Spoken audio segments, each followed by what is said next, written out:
So we should start now. Sure. Okay. So can you tell me what is continuous integration? Okay, continuous integration is like when we deploy our code, to an environment. So it should be automatically, move to the different stages. Like from if you are creating the build, then it has to be passed to the dev server, and then from dev to stage or to production. So this pipeline needs to be created. So for that purpose, CI/CD configuration has to be done. Okay. So whenever we make a push, so if the configuration we have to do, like it will, if everything is successfully, if all the test cases runs, then and everything is fine, then it will be automatically deployed to the servers. Okay, fine. Can you tell me what is the difference between Docker image and a container?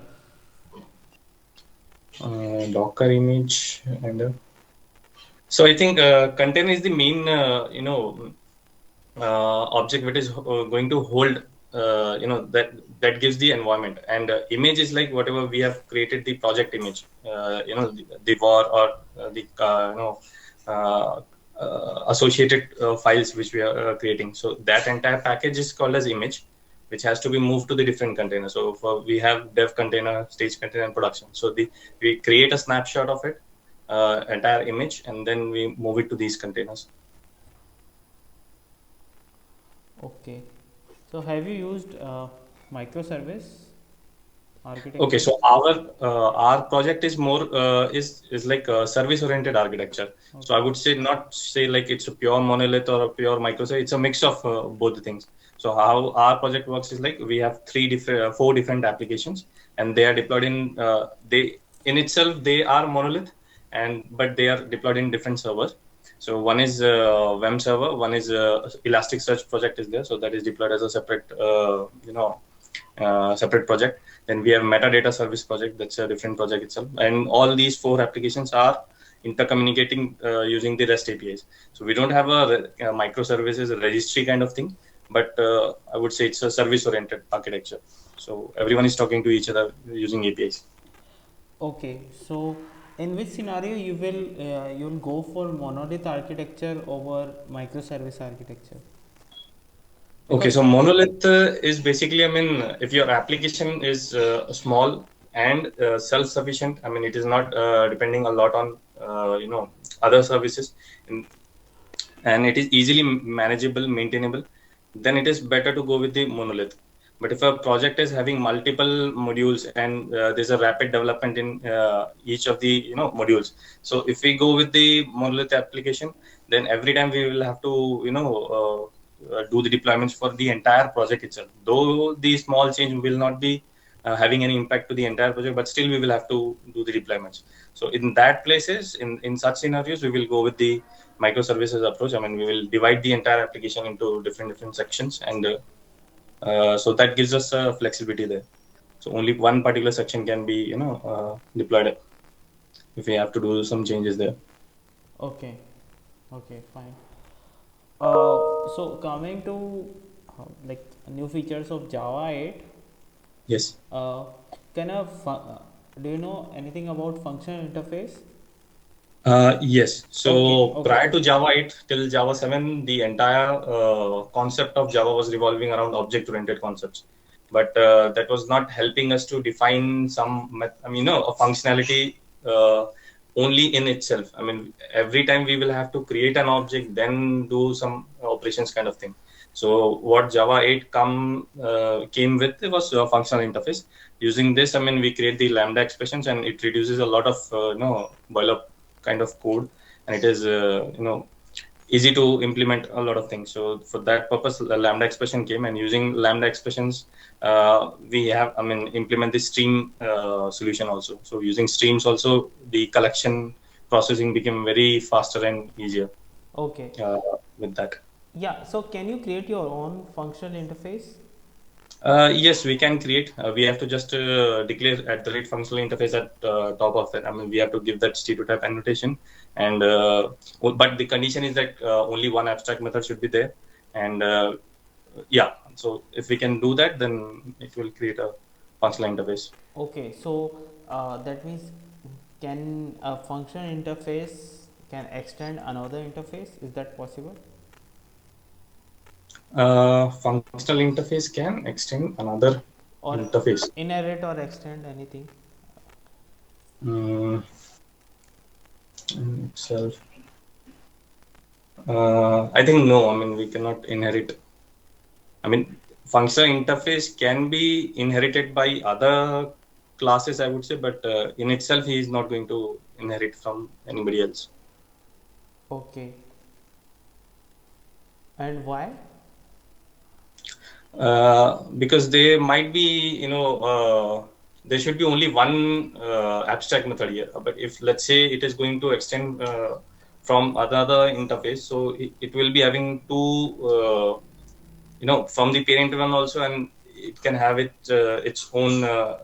It will have its own one also. So there a confusion might be created for the JVM to understand. I mean, how can two functions be available in one functional interface?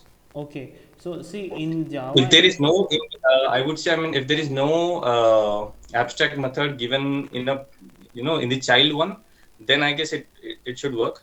It can extend. But if the child is having exit in its own, if it is having a, abstract method, then I think it won't allow. It will oh, give some compilation error kind of thing. okay, yeah. So there are in Java 8 there are static methods as well in interfaces. Yes. So what is the use of those static methods? I mean, why it was there in the Okay, first so I place? mean, to give some concrete definition, default methods were there, but the thing is like, I mean, these default methods will also be available in the implementing classes. So let's say there is some security related, functionality which has to be implemented for that particular interface. So if it is being defined in the default methods, then it is accessible to the all the implementing classes. But let's say there are some conditions where we don't want the implementing class to use that concrete definition. In that particular case, we will go with the static one. So these static methods are not available in the implementing classes. So in a way, it will give a security kind of thing, like So a kind of abstraction you want to only say for the that implementing classes can't have access to static method? static method of functional interfaces. Yeah.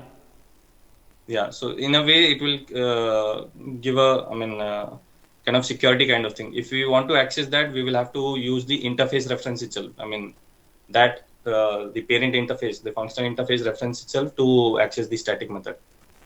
The Okay. child won't be able to access that. And these default methods are also introduced in Java 8, right?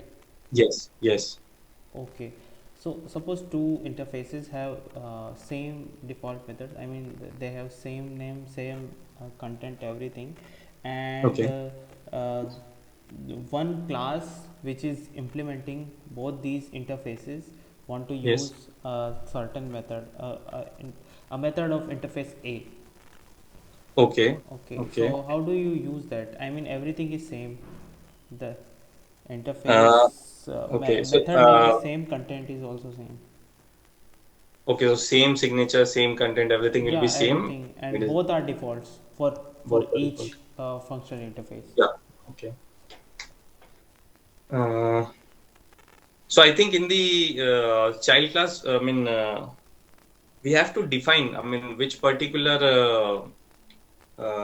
default method has to be given the preference. I mean, there is a way to, mention that. So I don't remember exactly how we can do that, but there is a feature which is being provided by Java 8, which allow us to mention, I mean, which one has to be given the priority in both the out of the interface A and interface B method.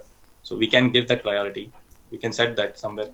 Priority, is that possible No, to I will give a not say method a priority, priority? but we can define somewhere in the child, the extending class, like which particular method we have to consume. I mean, the default one. If both the parents are having a default method, then which one we have to use.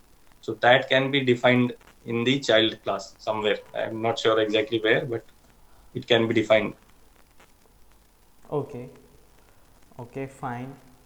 So coming to uh,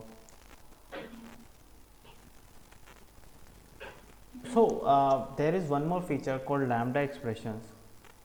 Yes. Okay, so what are these lambda expression and how does a lambda expression relate to a functional interface? Okay, so Lambda, I would say it's nothing but a way to call the functional interface. So whatever implementation in the Lambda in the functional interface, we are not going to define any the functionality of it. We are just going to declare what the method would be and how to pass the functionality, that is through Lambda expression. Using Lambda, we will provide the actual definition of that method during runtime itself. So we are not giving a fixed definition. Let's say we have a, functional interface as sample, and in that we have two variables int a and b. Okay, and so inside that we are not. We are just saying like let's say the method name is operation. So what that operation method has to do, that is not something we will be predefining. That is something we will be providing during run. I mean, during implementing it, and that functionality has to be introduced into the functional interface using Lambda. So Lambda provides us the capability that we can introduce the functionality into the interface using that. Okay. So that operation could be addition or subtraction or multiplication or division. So that is not predefined. So whatever we want to do with those two variables, that we can pass the functionality. Okay. Okay. So there is one more class which is optional class. Yes. Okay. So So what is yeah. the advantage of using, I mean, using the method of optional class or using optional class in general? Okay, so basically, optional is used to handle the, I mean, whatever I know with that limited knowledge I'm saying. So I don't know what all purposes they are. But one thing, one benefit it gives is we can handle the null pointers in a better way. So wherever earlier, let's say, we are consuming an, member of a variable object, which is already null. So, and if we are trying to perform some operation, let's say we are doing multiplication or subtraction there, or adding some content, so at the time it will throw a null pointer exception. So and we have to make try catch block and do a lot of stuff. So instead of that, we can use an optional. So it will return an optional object, and we can check in optional object whether the value is present or not. If it is present, then we'll perform the operation. Otherwise, we can, there's a method. One more method is there, which will where we can define what should be the output in case the data is null. So that sort of thing. So that helps in handling null pointers there. So Okay. yeah. Okay. So there is a method called find first, Yes. and there is a method called find any. Yes. So what is the difference? So find first is like, let's say you have a list. Okay, a list of string is there. Alphabets are available in that. So you want to find first will be like if it is available in and first the first entry, then it will sorry. Okay, let me rethink once. First, get find. Okay, so in find first, we are specifying a particular object which has to be checked in that particular list. If it is available, then it will return it. And find any is like we are not giving any input to it. We are just checking whether the list is having any value associated with the condition or not. If the condition satisfied as any value is there, then that will be given back in find any. And in find first, the specific whatever we are passing to that method, if that is available and it is occurred in that list, then that will return, I guess, Okay. the value, the position of it, the value. So how this stream is different from collection? Collection stream is different from collection. I mean, I would say it is a kind of wrapper only. I mean, on top of collection framework only, we have created these streams. So it is more like of let's say observer subscriber kind of pattern is there, like uh, every object within that list will be passed simultaneously, and multiple operations can be done at a time.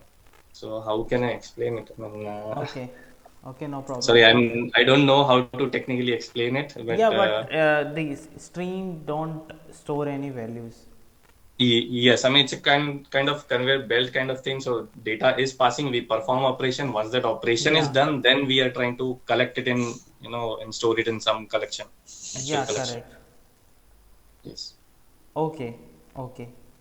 So there are two methods in object class, which is I mean there are multiple, but one is hash code and equals.